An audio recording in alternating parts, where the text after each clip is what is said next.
Dewan Pengurus Cabang Partai Gerindra Kabupaten Lebong menggelar konsolidasi internal kegiatan partai berlambang kepala burung Garuda ini dalam rangka menjelang pemilihan umum tahun 2024. Rapat digelar di kantor DPC Partai Gerindra Kecamatan Lebong Utara, Senin 12 Juni 2023. Ketua DPC Kabupaten Lebong Partai Gerindra yang dikenal Edi Tiger menyampaikan konsolidasi internal Partai Gerindra Kabupaten Lebong dihadiri langsung oleh Ketua DPD Bengkulu Partai Gerindra Suharto melalui Sekretaris DPD Randi Marta dan Ketua OKK Provinsi Bengkulu Partai Gerindra Mahyudi Ismail. Pertama rapat konsolidasi, ya kan. Yang kedua merapatkan persoalan saksi, ya. Saksi, kita tidak mau lagi ke depan ini kita ada kecolongan, karena memang saksi itu betul-betul kita persiapkan nantinya untuk di pileg itu nanti. Ditambahkan oleh Edi Tiger yang sekarang aktif sebagai anggota DPRD Provinsi Bengkulu, Dapil Lebong dan Rejang Lebong ini, bahwa konsolidasi internal partai dilakukan dalam rangka perhelatan Pesta Demokrasi yang sebentar lagi digelar.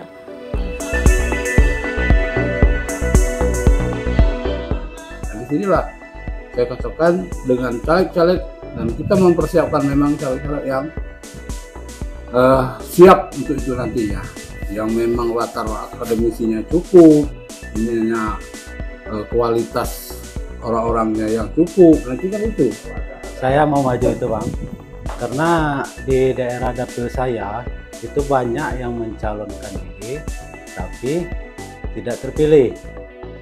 Nah, jadi di mana di dapil saya yang terutama di dapil 1 itu banyak aspirasi rakyat yang tidak tersalurkan.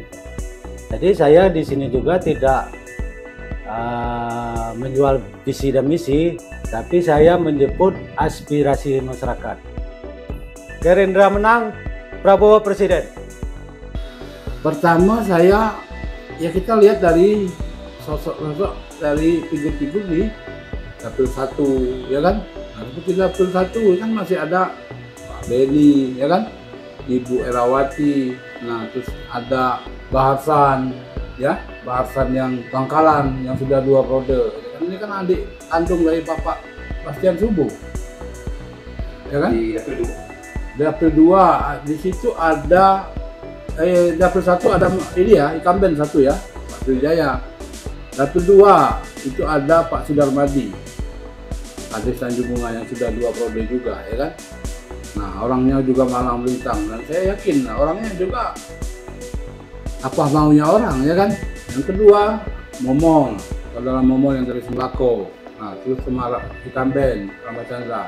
Nah, di situ ada, insya Allah dia cepat selesai pensiunnya, ada Kapten Bahirullah namanya, Mbak Iya kalau Mbak ininya itu. Nah, baik pun perempuannya, 4 orang ini aja saya optimis. Ketika memang mereka bersama-sama berjuang, saya optimis bisa jebol 2 kursi. Dan termasuk sayap lain seperti Tidar, ya, sayap anak mudanya nanti. Nah, itu ketuanya, insya Allah di Lebong ini kan anak saya sendiri, yaitu si Bayu Yudhistira. Untuk itu diharapkan seluruh organ dan mesin partai dapat memenangkan target Partai Gerindra dalam setiap tingkatan, bahkan target utama dalam pemenangan Prabowo sebagai the next presiden. Sementara itu Ketua DPD Partai Gerindra Provinsi Bengkulu Suharto melalui Sekretaris Partai Indra Marta dalam sambutannya di depan para peserta rapat secara rinci menyampaikan poin-poin hasil rakornis yang telah digelar beberapa waktu yang lalu. Salah satunya adalah berkaitan dengan target Partai Gerindra, yakni di setiap daerah untuk dapat lolos di parlemen dan masuk dalam struktur unsur pimpinan di parlemen. Dan tentunya target besar adalah menghantarkan Prabowo sebagai Presiden Indonesia ke depan. Khusus di DPC, dan pastinya kita ingin memastikan Pak Prabowo kita menghantarkan beliau. Karena apa? Hasil survei sekarang sudah tidak dipungkiri lagi, beliau posisinya sudah terlalu paling atas, tidak lagi 1-2. Dari lokasi, Tim Liputan Lebong TV melaporkan.